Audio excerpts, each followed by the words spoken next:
پزشکم مداواتون میکنم. نه نمیتونم، زنم ناراحت میشه. نه بابا آقا چرا بعد آخه ناراحت بشه؟ پزشک محرم همه مریضاست، بعدا خودش این وضعیت رو درک میکنه. آخه زنم آخه نداره که از این دور و برم که هیچ ماشینی رد نمیشه شما رو نجات بده، باید با من بیاید. شانس زنای دیگر رو ببین تو رو خدا، یارو دم مرگش هم به فکر این زنش ناراحت نشه.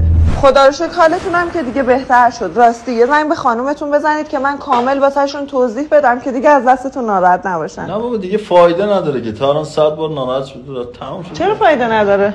راستی الان خانومتون کجاست؟ مگه نمیدونید؟ اونم تو ماشین بود.